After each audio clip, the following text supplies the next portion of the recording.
We talked about this a little bit last time I was on your show. We talked about, I had done a lot of research into giants around the world, especially on the island of Sardinia. Yes. You'll that's recall right. that conversation. Yes. We talked about a particular phenomenon among the Canaanite tribes of the Levant and of the ancient Near East in general, but especially the Canaanites in the Levant. They had a cult of giant worship.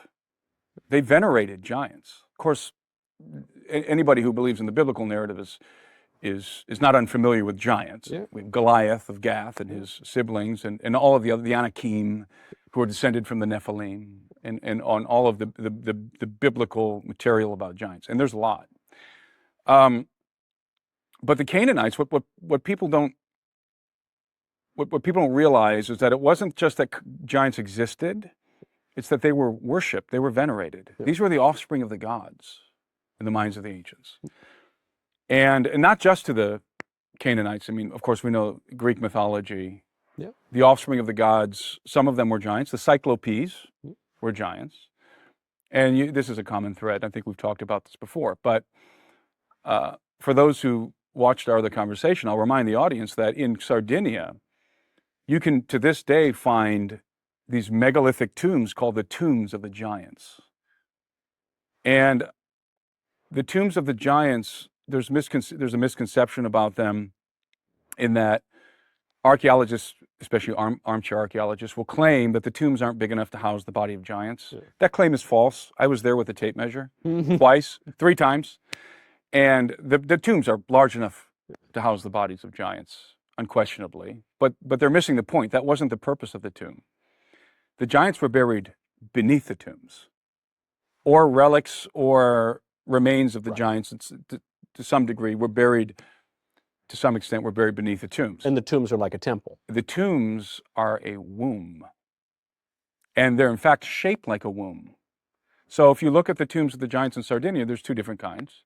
There's there's a tomb that has a stele with a false door in it. So it's got like the stele stone with a false little door. It looks like a little doggy door. Yeah.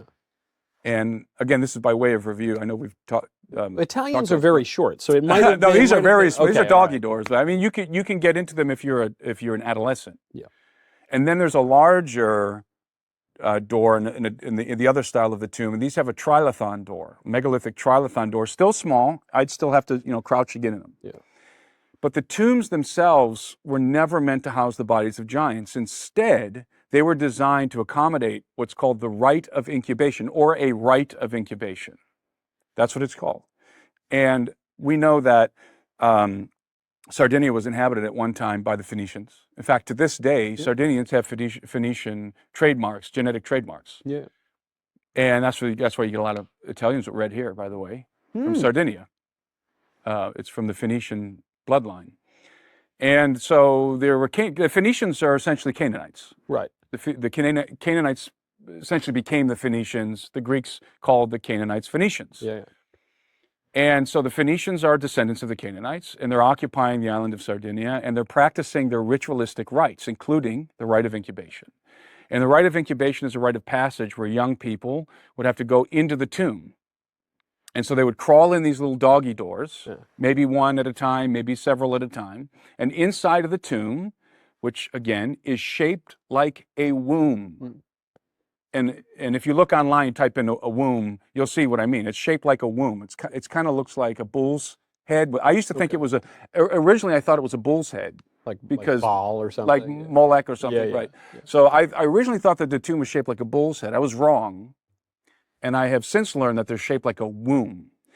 And it makes sense because the idea is it's a rite of passage. It's a rebirth. Yeah. So you're going into the womb. And something's happening to you while you're in the womb. And when that tracks with basically all religion. I mean, in the true religion, in Christianity, you have the rebirth and baptism. But even in modern weirdo religions like transgenderism or liberalism, you have the rebirth through the dead name and the coming out or whatever. But it's all this imagery of a kind of a birth.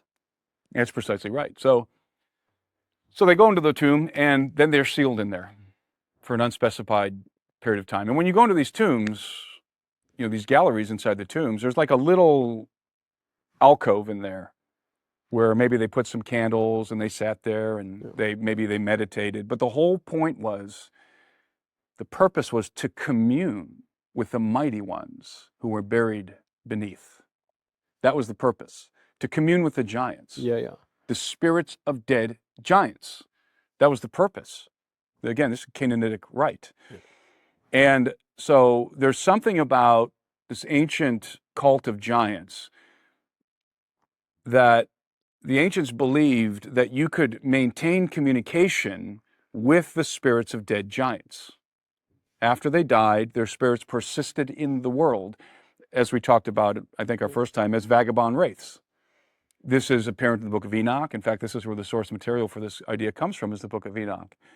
That as part of the judgment of the watchers who descended to the earth in the days of Jared and engaged in miscegenation and had sexual intercourse with women and who gave birth to giants, as part of the punishment for this grave sin, the giants, when they died, their spirits would persist, were cursed to persist in the world as vagabond wraiths, bodiless, disembodied. Yeah.